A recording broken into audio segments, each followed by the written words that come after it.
Hey, everyone, and welcome back to the Tesla Stock Podcast. In a story that sounds like it's straight out of a movie, new revelations in a landmark legal case against Tesla involve a mysterious hacker, a potential cover-up, and a family that turned down a fortune for justice. And it all ties back to the company's biggest promise, and perhaps its biggest problem. With the stock trading around the $333 mark, we need to talk about the bombshell, the brand, and the true believers. Our top story is a stunning follow-up to the recent $243 million verdict against Tesla in the Autopilot wrongful death case.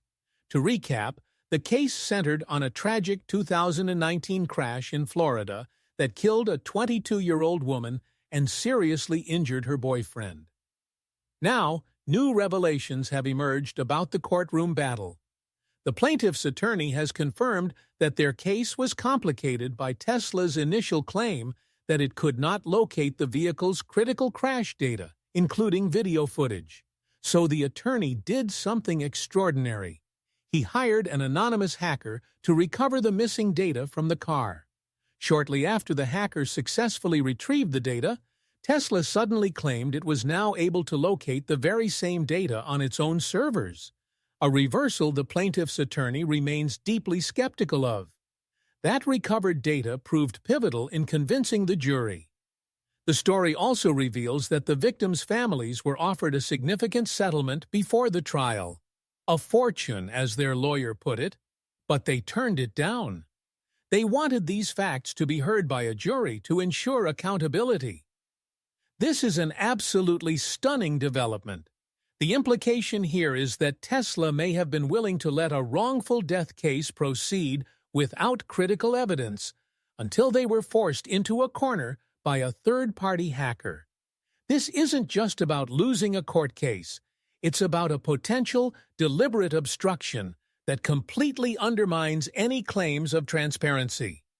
For a company whose entire future is built on asking the public to trust its software with their lives, this kind of behavior is incredibly damaging and raises serious questions about the company's ethics and credibility.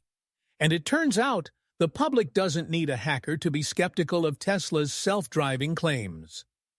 Our second story this week is a new survey from the political consulting firm Slingshot Strategies, and the data is a brutal reality check for the entire Tesla bull thesis.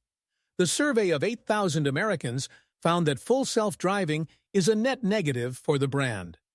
Only 14% said FSD would make them more likely to buy a Tesla, while 35%, more than double, said it makes them less likely. Furthermore, Americans overwhelmingly reject Elon Musk's vision-only approach to self-driving. A massive 70% say autonomous vehicles should use both cameras and LiDAR, while only 3% back Tesla's camera-only approach. For years, the argument has been that FSD is a massive competitive advantage that will unlock trillions in value. This survey suggests that for the majority of the car-buying public, it's either irrelevant or an active deterrent. This isn't just a market education problem, as Musk claims. It's a fundamental trust and product-market fit problem. The public is essentially saying they don't believe in the vision-only approach, and a high-profile court case involving hidden data and a massive verdict against Autopilot will only pour gasoline on that fire of distrust. The survey also found that strong majorities of Americans support tighter regulation of how Tesla markets Autopilot and FSD, which could pose a significant future headwind.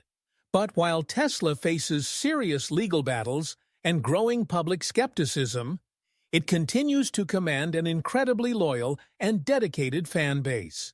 Our final story takes us inside the new Tesla diner in West Hollywood, a place that has become a major pilgrimage destination for fans of Elon Musk. The diner is a two-story, Jetsons-style marvel with 80 superchargers, giant movie screens, and food served in Cybertruck-shaped boxes.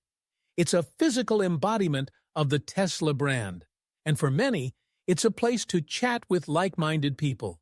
Fans who visit see Musk as one of the world's rare innovators, the greatest mind on the planet, and they admire his ability to ignore public opinion and take on hard challenges. However, the diner also perfectly captures the intense polarization surrounding the brand. In a neighboring apartment building, a poster of Musk's face with the word douche written on it hangs in a window facing the diner. The diner has become a magnet for protesters, and neighbors have complained about the noise and traffic. The Tesla diner is the perfect metaphor for the company today. Inside, it's a fortress of fandom, a self-contained ecosystem where the brand is celebrated and the leader is revered as a visionary. This core group provides an incredible floor of support for the stock and for sales. But just outside the walls, the mainstream public is increasingly skeptical, annoyed, or outright hostile. The challenge for Tesla is that it cannot achieve its massive growth ambitions by only selling to the pilgrims who make the journey to the diner. It needs to win over the neighbors, and right now, the data and the legal headlines suggest it's pushing them further away. So to sum it all up, a legal bombshell reveals a potential cover-up of crash data in the landmark Autopilot case, severely damaging Tesla's credibility.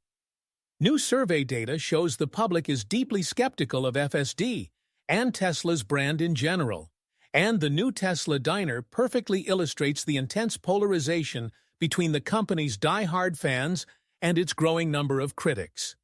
This brings me to my question for you. Which of these stories do you think will have a bigger long-term impact on Tesla? Is it the legal and regulatory fallout from cases like the one in Florida? Or is it the court of public opinion and the brand's deep polarization? Can the enthusiasm of the fans at the diner outweigh the skepticism of the broader market? Let me know your thoughts down in the comments section below. As always, if you found this breakdown valuable, please hit that like button, subscribe to the Tesla Stock Podcast, and be sure to turn on notifications so you never miss an update. Thanks for listening, and we'll see you next time.